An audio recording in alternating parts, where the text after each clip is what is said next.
order in accordance with the Open Public Meetings Act, PL 1975, Chapter 231. Adequate notice of this regular meeting of the Board of Adjustment of the Township of Franklin has been provided. Would you call the roll, please? Anthony Caldwell. Here. Laura Grauman asked to be excused. Donald Johnson. Bruce McCracken. Here. Alan Rich. Here. Robert Shepard asked to be excused. Gary Rosenthal. Here. Joel Reese and Cheryl Begala both asked to be excused. Cheryl Bethia. Here. Robert Thomas. Here. Minutes of the regular meeting, February 21st to 2019. Have a motion to approve. Move. Okay. Anthony Caldwell. Yes. Donald Johnson. Bruce McCracken. Yes. Alan Rich. Yes. Gary Rosenthal. Yes. Cheryl Bethia. Yes. And Robert Thomas. Yes. And we have no resolution. Not this evening, no. No discussion. All right, hearings, Green Care Farm, ZBA 19-003, C variance in which the applicant wants to construct 283 square foot front addition, 629 square foot rear addition, and a 40 by 16 in-ground pool, 10 Evergreen Road, Somerset, Block 411, Lot 18 in the RR3 zone, carried to April 17th, and with no further notification. If you're here for that, will not be heard until April 17th. The first one we will hear, James Wilson, ZBA 19-00001. D and C use variances in which the applicant's asking to build a single-family house at 609 Garfield, Somerset, Block 536.01, Lot 4.01 in the CB zone. Good evening. Are you both going to be testifying tonight? I need to swear you in. Who's going to go first? Okay. Could you take raise your right hand, take the mic in your left hand. Raise. Okay. Do you swear that the testimony you're about to give shall be the truth? Yes. And right into the microphone, your name and address, please. James Wilson, and 609 Garfield Ave, Somerset, New Jersey. Thank you. Okay, we'll get. May I do them at the same time? Yeah, might as well. Do you swear the testimony you're about to give shall be the truth? I do. Your name and address, please. My name is William Hollows. I'm a licensed professional engineer and land surveyor, and my address is 192 Central Avenue, Sterling, New Jersey. Do you want to give us a preview, or? Okay. Okay, who wants to take the lead here?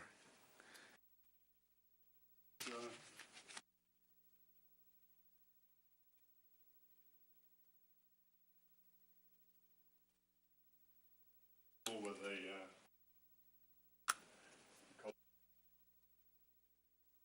Got to keep the mic and speak into the mic, okay?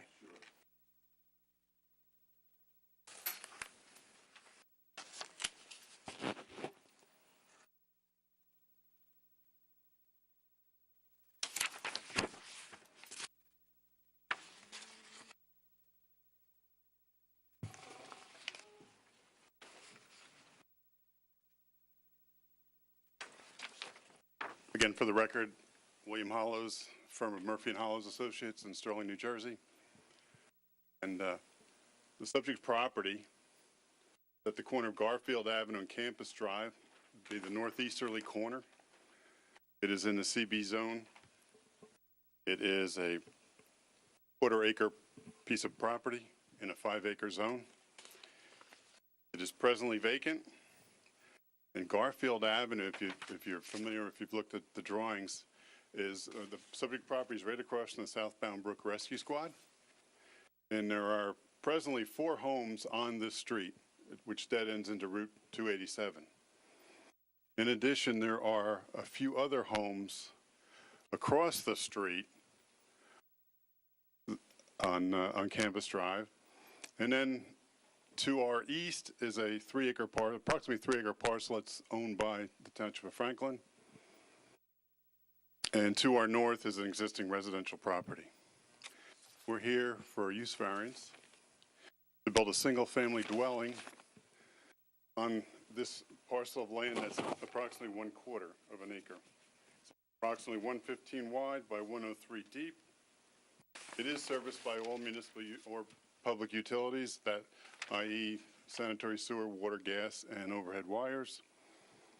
And the proposal for the house, I'm going to go over to, and is the same drawing that you have, sheet 2 of 3, and I just rendered the proposed lot and how it would be developed. Okay, we should probably mark that, since it's different than what we have in our packages. Could you mark that as A1 with today's date, please?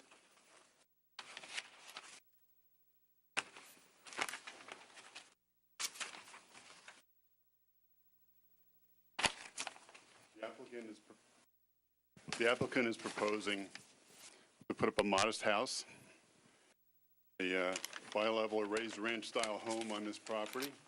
The house is 40 feet wide by 22 feet 8 inches deep. A driveway for a single-car garage. It's a 3-bedroom home, and we're also proposing a deck on the back of that property. And we've oriented it more away from Campus Drive, just so we could put a little bit of landscaping along the right-of-way line of Campus Drive as a buffer between Campus Drive, a busy roadway, and our property. Again, to our north is an existing single-family residence, and to our east is the Franklin Township property, about 3 acres, and right now that's just an open piece of land. Looked at the planner's notes, or the TRC notes, you can see there's a aerial photograph in there.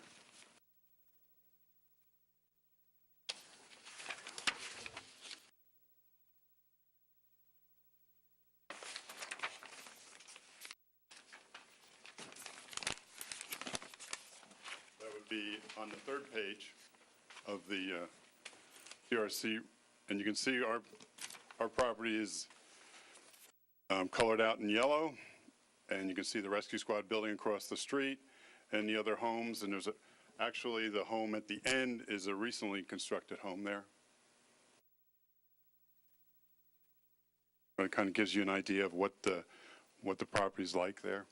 In addition, on the other side of the Franklin Township 3-acre parcel are some other single-family homes. So it's certainly not something that's not in this area. I mean, it's not exclusive to CB5 or commercial-type buildings there. These, I suspect, I know for a fact this was an old filed map that went down through this area and has just been developed differently, and then these are kind of the remaining lots. And this happens to be a vacant one. That's why the applicant is here before you. We also are seeking some variances for setbacks, and I can go through. What we've done is we've gone to the R10 zone requirements, which fit this property better. It's my understanding that the house that was constructed at the end of Garfield Avenue recently, I think that was within the last couple of years, utilized that those R10 bulk requirements. Just to give you an idea, the front yard setback, we're proposing 29.3 off of Garfield Avenue, where 25 feet would be required in the R10 zone, but 75 feet would be required in the CB zone. The side yard setback, we're proposing 12.6 feet off of our northern property line. 8 feet is required as far as the R10 zone, and 50 feet is required for the CB zone. The rear yard setback, it comes out to 48.3 feet. 40 feet would be required in the R10 zone, 100 feet for the CB zone. There's no way you could even have a building envelope utilizing the CB zone setbacks. They just overlap one another. And the one thing we are deficient in as far as the R10 zone is, we have a existing lot area of 11,519 square feet, where the R10 requires 13,125 square feet. But there's no opportunity to purchase additional land to add to this.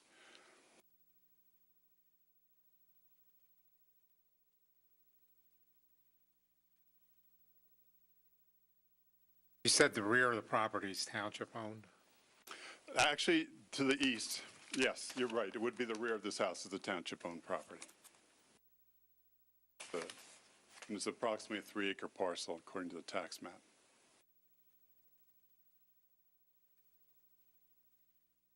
We are proposing to plant a row of American hollies on the right-of-way of Campus Drive.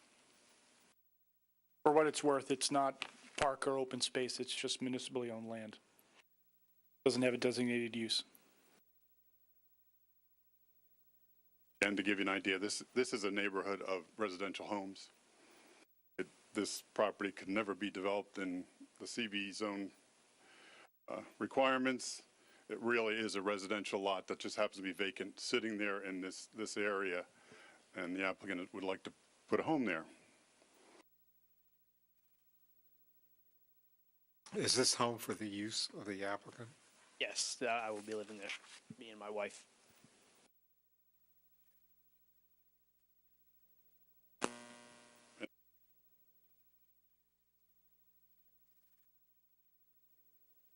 And I really, to develop this any other way, it's not going to hurt your detriment to your zoning plan, your zoning master plan, or your zoning ordinance.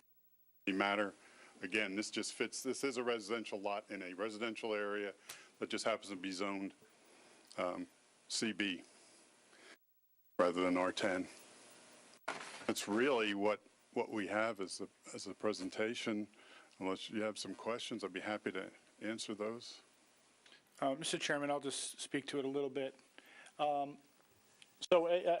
the testimony you just provided was accurate in terms of the corporate business zone. That zone is intended for large-scale corporate office building developments. The minimum lot area is 5 acres, so a lot of the setbacks are 75 feet, 100 feet. Obviously, a property this size, as has been testified, they can't possibly comply. We have had a number of applications over the last decade or more for similar lots in these kind of remnant, there's a few kind of remnant streets in that area north of campus. And what the board has generally done is, if the board was inclined to grant the use variance, the board basically said, basically applied the R10 zoning standards as a requirement of those variances. That is basically the pattern of and density of that area. Most of the lots are in the neighborhood of 10,000 square feet. That may very well have been the zoning before it was zoned to CB at some point, presumably in the 70s or 80s. So that's kind of, again, what's remaining from these last few streets that were never developed. I think I would add as well that I think the variance could be granted really under two things. I mean, one, I think there is a hardship. They do have standalone lot that can't be developed with reasonably developed with any of the permitted uses in the zone. I think an argument could be made too that it's particularly suitable. Really for the same reasons, by virtue of its size, its location within an existing residential street and neighborhood, and the fact that it's, again, in the neighborhood of about 11,000 square feet where the zone requires 5 acres, lends itself to, its location and size lends itself to residential development at the R10 standards. Okay, any board questions or comments? Open to the public. Is there anyone who'd like to speak or ask a question concerning this application? Great, if not, we'll close. This is probably also another situation where even if they acquired most of the properties on the street, probably still wouldn't be a 5-acre site. Yeah, and there's really no opportunity for them to acquire more land. I mean, that there's a house next door, Right. And the township's not selling land. So in essence, it's landlocked. Anybody need any more? Yeah, if I could, just a minute. Mr. Hollows, does the applicant agree with the additional comments in the staff report? Yes, comments, page 2. Yes. Yes, we've Item gone 3. over that, and that would be agreeable. Thank you. Just one question.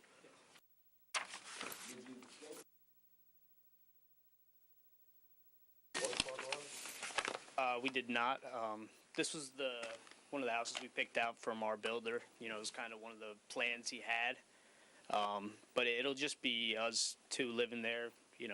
We have the 2 cars, so figure one inside, one in the driveway. Okay, if there's nothing more, I'll entertain a motion. Let's see, I move that we approve the application of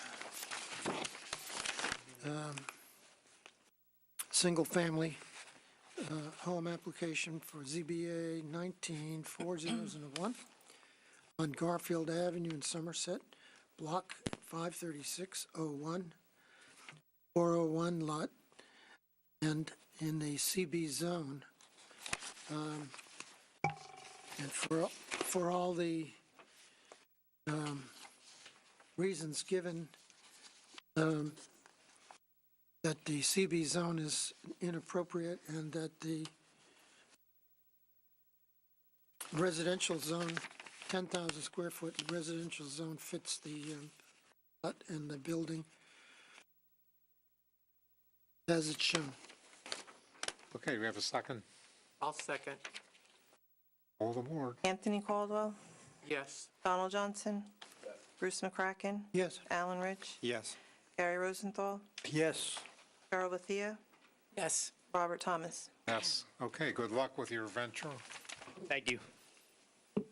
Pomegranate Investments, ZBA 18-00017, use variance in which the applicant is seeking approval to allow 4 different tenants to occupy the 2-story office building, and where parking will require variance at 347 Elizabeth Avenue, Somerset, Block 500.01, Lot 1, in the M2 zone.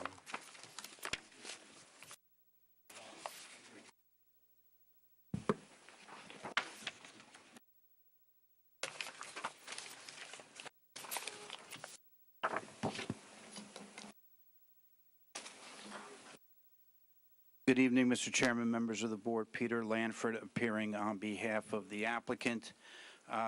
This is an application to use a portion of the existing building at 347 Elizabeth Avenue for certain non-permitted uses within the M2 zone.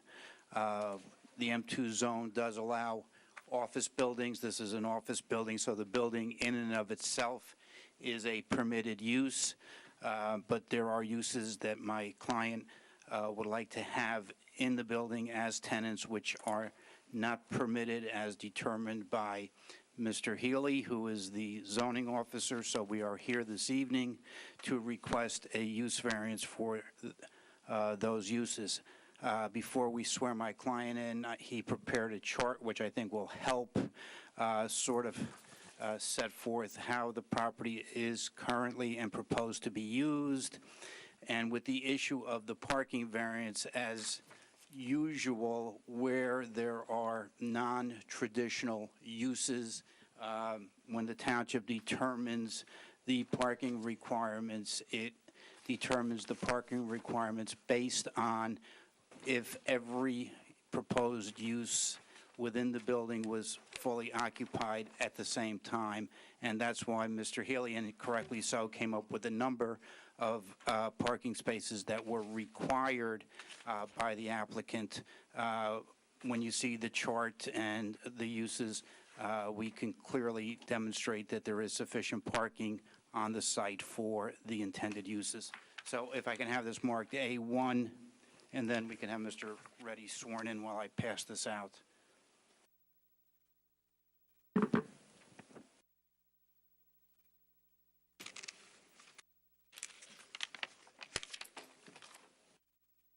Sir, could you take the microphone in your left hand and raise your right hand? Do you swear that the testimony you will give shall be the truth? Yes. Your name and address, please?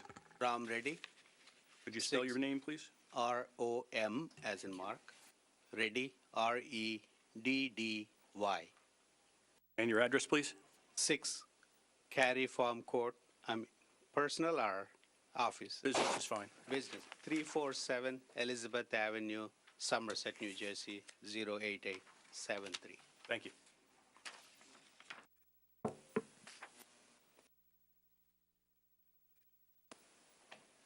Mr. Reddy, keep the microphone, you're going to need it, and also speak loudly into the microphone because this is being recorded. Mr. Reddy, your company is the owner of the property Pomegranate Investments LLC, Yes. and when did your company purchase the property? We bought in 2008. Okay. And when you purchased the property, were there any tenants in the building at that time? Yes, there were two tenants at that time. Okay, and are those two tenants still in the building? No, they both left. Okay.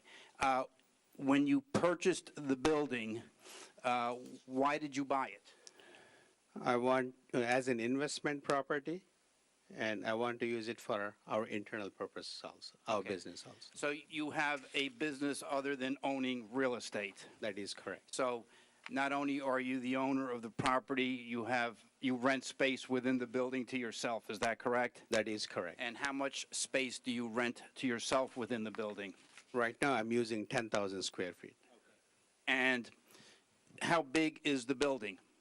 40,000 square feet, approximately. Okay. And how many parking spaces are on the property? 116. Okay. And do you know when the building was constructed? I believe it's 1974. All right. And can you indicate to the board what is located to the left and to the right of your property as you're facing it? When we're facing the building, on the left-hand side, the 287 highway is there, and right side, Elizabeth Elementary School. Okay. And across the street from you on Elizabeth Avenue, there are manufacturing facilities? I don't know whether they do any right now, but Right. yeah. I think Okay. Now, you indicate that of the 40,000 square feet, your company occupies 10,000 square feet. Is that correct? so. That is correct. And what kind of business do you conduct on the property? We are a computer consulting company. Okay. And how many on-site employees do you currently have? At any time, probably 10 to 15 people Okay. And the rest of your employees work are at on? client site. Okay. And that number has been fairly constant since you purchased the building in 2008? That is correct. Okay. Are there any other tenants on the property that are of an office nature? Yes, there is one DRL construction company, that's a building company, and there is another one, a computer consulting company called CompuGra. Okay. DRL is, you said, a construction company? Yeah, 1,000 square feet. So they rent 1,000 square feet, so that's now brings us up to 11,000 square feet of occupied space. That is correct. And CompuGra, All right, before you, DRL, how many employees do they have? on-site, 1.5 people, one full-time, one part-time, I believe, that's right. Okay. And then you indicate that there is also a computer consulting company on the property, correct? That is correct. And that's not your company, that's a different company. It's a different company called CompuGra, and they are occupied around 2,000 square feet. Okay, and how many employees do they have? They have bookkeeper and the owner, 2 people. Okay. So between, They're consultants also, they are at the client site, everybody. so, and those are all the office tenants that are on the property that are permitted uses, is that correct? That is correct. Okay. And since you purchased the building, what efforts have you made to lease the building? We hired different brokerage firms like CBRE to rent the place, and they go after it for 6 months, 2 years, some of them, and we never had anybody other than one tenant. Okay. And do you know why there is difficulty renting that building as commercial office space? Main reason they're saying is it's not easily accessible either from exit 10 or exit 12, not easily accessible. And the second reason they're saying it's a very old building and it's not looking as classy, professional or something. Okay. And as a result, for the last 10, 11 years since you've owned the building, you've had basically 13,000 out of the 40,000 square feet that are leased, correct? Most of the time, yes. Okay.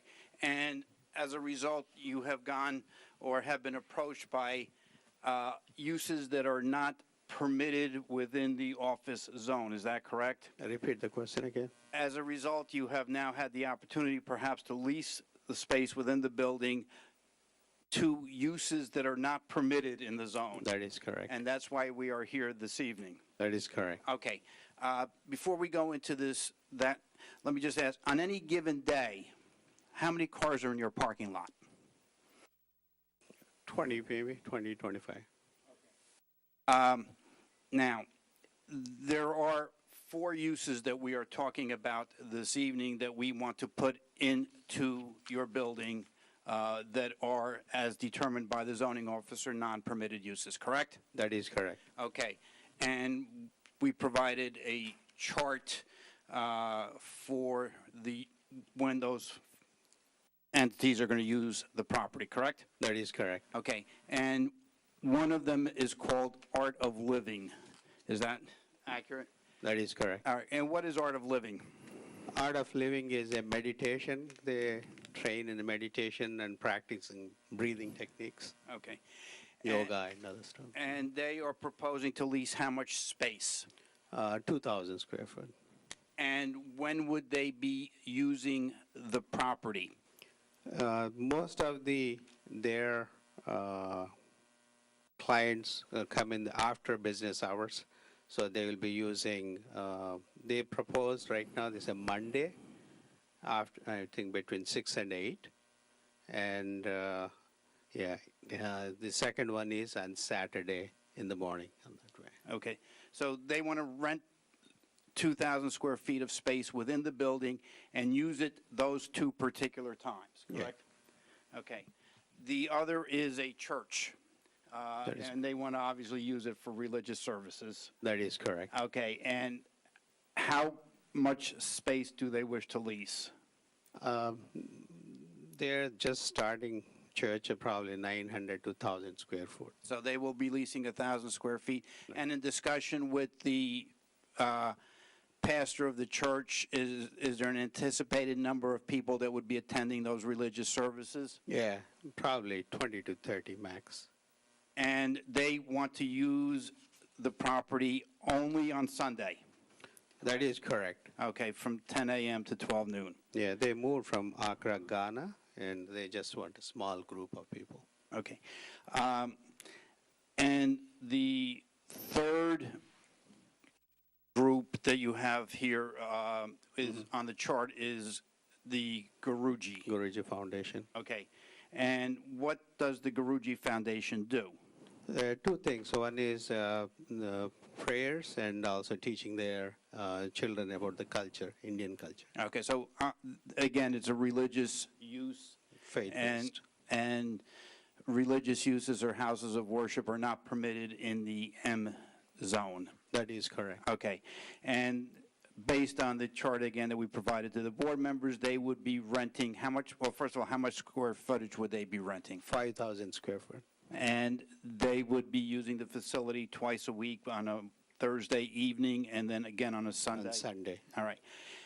So none of these non-permitted uses will be operating at the facility during what we would call normal business hours, Monday through Friday from 8 a.m. to 5 or 6 p.m. That is correct. Okay.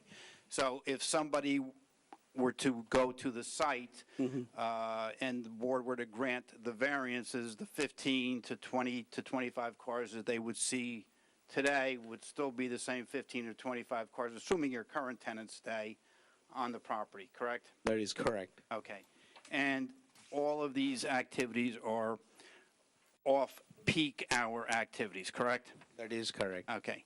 And then the last item, which is not shown on the chart, but which is part of the application and which is referenced in Mr. Healy's report, is called an event hall. And that would be operated by you. Right. All right. Can you describe to the board what that is?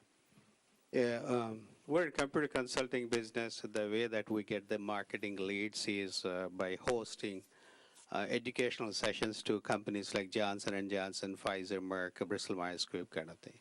So we have a special niche technology that we tell them how to use in their business. So we invite different pharmaceutical companies and life sciences companies to and host them in our facility. During the conversation, we educate them, and they start a project. Usually they come and ask us to do the work. So usually once in 2 months, 3 months, we conduct these kind of conferences, and the customer wants to engage with us during the sessions or presentations on that. So we keep an executive briefing center for that. Okay, and those events, when you have them, would be, again, in a separate space within the building of how many square feet? 5,000 square foot. Okay, and those would be conducted primarily during weekday business hours? Most of them. So those were that use would be coincidental with the other uses that are currently going on there? The office that we have only. Right. And we have provided to Mr. Healy and to staff a seating chart, and it showed that this seating capability is basically for 75 people, and that's what you envision having during that time, 75 people, correct? Max. Let me just get a clarification. So, because in the application, it said corporate or social, it's called an event hall. Right. Corporate or social events. Now I'm hearing it's more related to their business use and bringing people into, related to their business and office use. I didn't get to the social part yet, Mr. Healy. Okay, I spoke too soon. I'll shut up and let you speak. You jumped the gun. Okay. I was going to say, if it was only that, it'd be a permitted use, but I guess you're getting to the next. If it is, well, it's interesting. Is it a conference center, and is that a permitted use? And The testimony I heard was that it was related to their business, and if they're bringing in business-related visitors. I think for training, I think that would be that part of it would be that'd be part of the corporate use. The other part of it in your application, you talk about it also being perhaps a social hall. Can you explain that part of the use to the board? Sure. I think most of the corporations, they will conduct an event where they can bring the families and the children, and then when they give the award to the best employee or something like that, during that event, they bring the families, and that's usually. Okay. So although it's not something that you would necessarily rent out for a birthday party or for a engagement party, although it is business related, it is for social events that this space would be available to corporations or business entities. That's mostly for their events. Okay. And again, that could take place during the week, but it also could take place in the evening, and that could also take place perhaps on a weekend. Yeah, sometimes during Christmas holidays or Thanksgiving time, that's when they say we want to host. A corporation but or most company, of the time business hours. Yeah, so a company may want to have a Christmas party, and that space would be available to them. Okay. Based on the breakout of the usage of the building and in speaking to your prospective tenants, do you envision that at any time you will have a parking problem on that property? No, I think no. The reason being is some of these things are mutually exclusive events. For example, the Art of Living, they want to do meditation and breathing techniques. When they asked for the place to be rented out, they said, is there any noise will be in the building? Because we want a quiet place on that way. So if the Guruji event is there that day, Art of Living cannot do anything. So it's a mutually exclusive. It beats the purpose. Okay.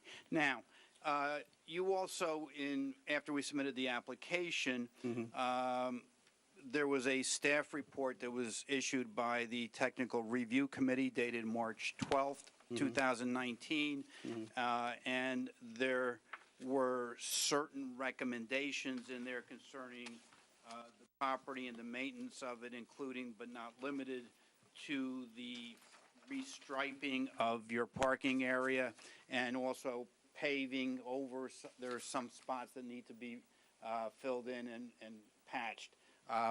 Would you be agreeable to doing that? Absolutely.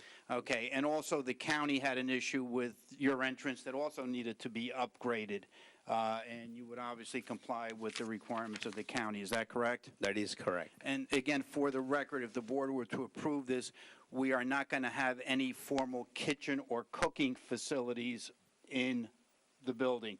If somebody has an event, food would be brought in, warmed, and then would be served, but there will not be any cooking on the premises, is that correct? Right.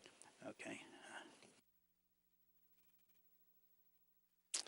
And based on the chart that you had provided, and if the board did have a concern regarding the parking, do you have an objection if the board were to limit the uses of those tenants that are non-permitted to the hours set forth in the chart as part of their resolution of approval so that they're not all showing up at the same time? No issue. Okay, thank you. I have no further questions. So this approval would grant the use of how much of the building? The total square footage, and I did the math earlier today, is 5,000. If we count the corporate event, it would be basically 13,000 square feet.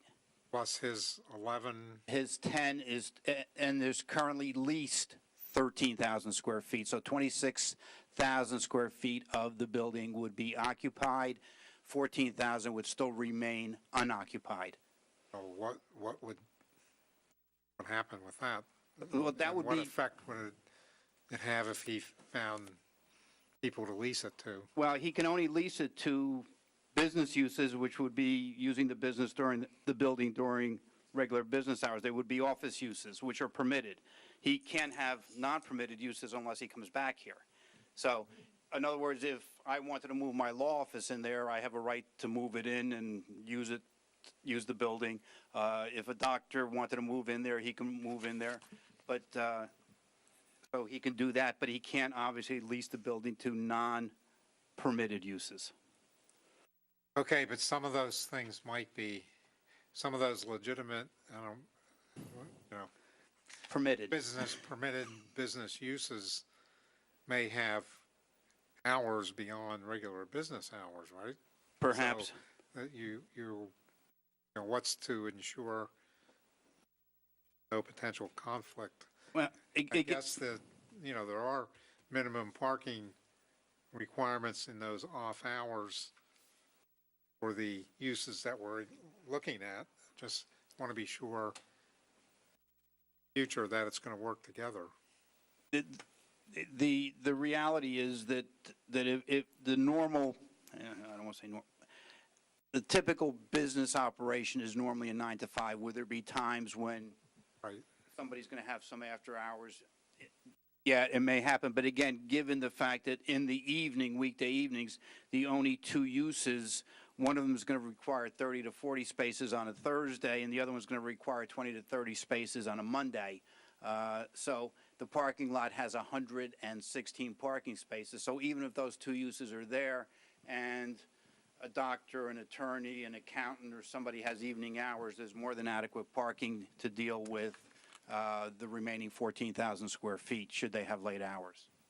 Mr. Chairman, I think what might be even just an easy way to enforce this, when I look at this table, what I would suggest is that this be a guide, but, I don't think it's practical from either the applicant's perspective or zoning enforcement perspective to hold them to this exactly. I'll use an example. If the church, it says here Sunday, 10 a.m. to 12:30. Well, if they have a few people on a Wednesday for Bible study, do we really care? If the Guruji is, they said they're come on Sundays. If they come on Saturdays, do we care? As long as there's not a parking problem. That's really the issue here. What I would recommend is some condition I think the resolution, again, well, if you're inclined to approve it, I think you should reference this, that they've basically demonstrated that these different uses are at different times and different times of the day, different times of the week, et cetera.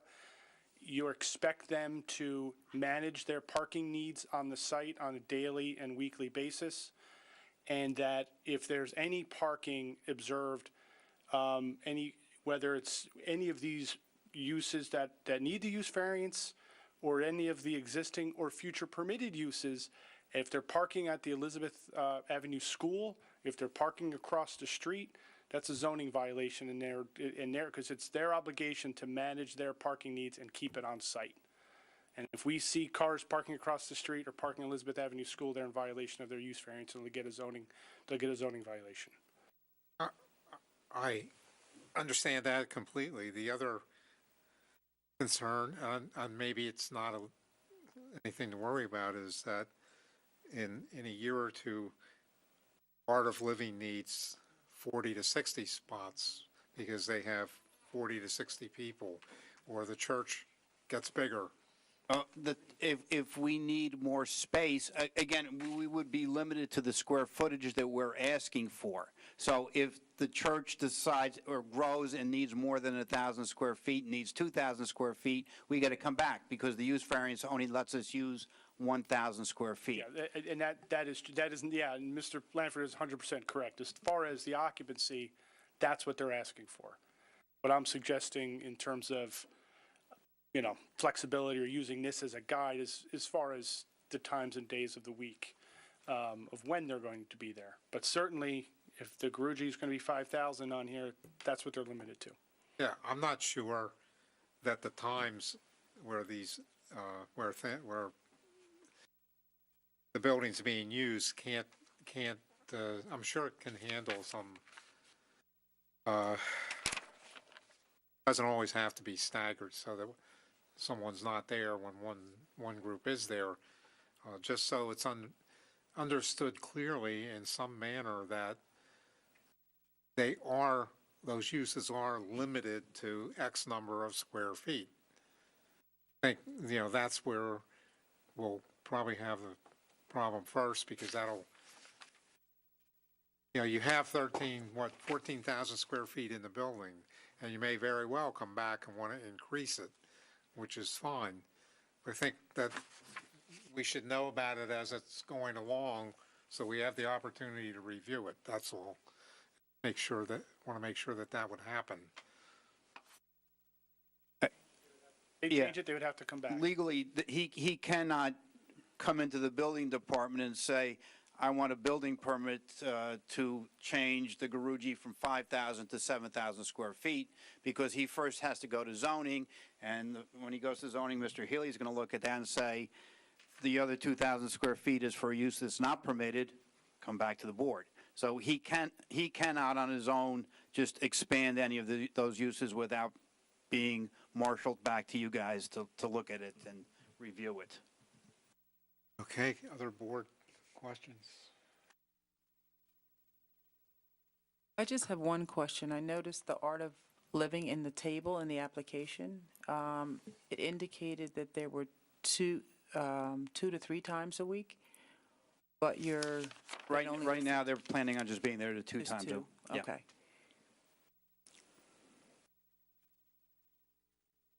Anything else? I assume the building is handicap accessible? Yes. One question, just to clarify. I apologize if you said this earlier. I think when the table was first, is the corporate social events, that's 5,000 or 10,000? 5,000. 5,000. You amended that from your initial Application submittal. to 5,000. 5,000. Okay, That's thank you. correct.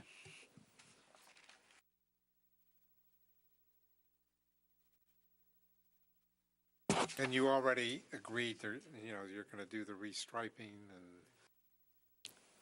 Yeah, as soon as the weather breaks and everything gets cleared up, we will commence that work.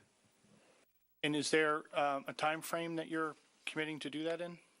What I would, I would suggest 60 days from the resolution of approval that we would restripe and patch and do everything? Is that a reasonable amount of time, Mr. I Healy? think that's reasonable.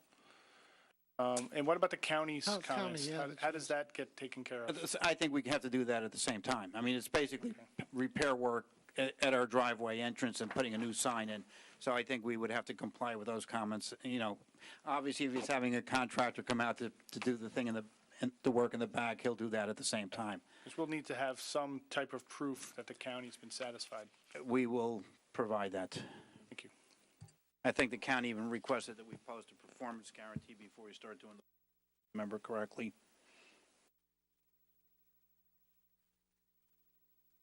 Anything else? Are there any specific, do you review this every time you get a new lease or something? I mean, if somebody else comes in, wants to take the place of somebody else? We would, well, again, if it's a doctor that's coming in there, he can go in and just get obviously get a zoning permit and a building permit, he has a right to be there. If somebody else comes in with a religious-based use or a non-permitted use, got to come and see you and say, okay, they're taking 3,000 square feet and we need a use variance, and give you a justification and the ability to show the ability of the site to handle it. And then you can say yes or no to that use. What you're approving is exactly what's on that chart and nothing more and nothing less. At this time, Yeah. that's what we got. And Yeah. And with a clause about flexibility, and that when something else changes, you come in and, If they're non-permitted uses, if it's a permitted yeah. use, then obviously Then we it's, can just get a building permit. A zoning permit and a building permit. Proposed sign. The building has a sign on it, which is the address of the building, and I don't think we're proposing any additional signage for the tenants. Nothing at this point. Inside, there's a directory. is there any lighting in the back? The I parking, just drove around it, there's some light there. yeah, the parking lot is lit, yeah. Yeah. LED lights, we put the new one. The building was built in the 70s, and it was built with an approved site plan, and obviously was built consistent with whatever the zoning regulations were in 1974, which may not be what the zoning regulations are today. No, I was just going to add, if there are additional tenants and they are within the current use, I'm assuming the parking would have to be, you'd have to ensure that the parking would accommodate for the times and with that as well. Absolutely. I mean, obviously, he's there every day and has his own business there, so it's in his best interest that the parking lot works for not only his business, but all the other tenants. He should be so lucky that that's going to be a problem. Cheryl, you're close to what I was going to ask. With the current configuration, with what you want to do, how many parking spaces are going to be used? I think if you look at the chart, basically, the 15 to 20 parking spaces that are used during the day will continue to be used. The only add-on during the day would be when he has those corporate events. And his indication was he needed maybe another 50 to 60 spots when those events, and they're not daily, would take place. All of the other events are during non-peak times, and they would be the 20, they're set forth on the chart. Saturday, he would need 20 to 30 spaces of the 116. Sunday morning, he would need 30. Sunday afternoon, he would need 30 to 40 spaces. So all of these uses are not going on at the same time. The only time you have a use that is going on simultaneously would be if there is a social event during the day or a corporate event during the day. That would be going on at the same time as the businesses that are there are operating. But again, today there's 15 to 25 cars in the parking lot, and that rental space is only 5,000 square feet, so it's not going to generate that many cars. But he has total control over the corporate events there. It's his company, yes. He's, I'm sure, going to make sure it's not, interfering with his any own of the other operation. Right. I think in a nutshell, I mean, the building was built, if they were able to find all office or corporate tenants, they could fill the building and have it filled, they would never come to you. And the presumption is that the parking lot was there to accommodate, the parking needs of an office building.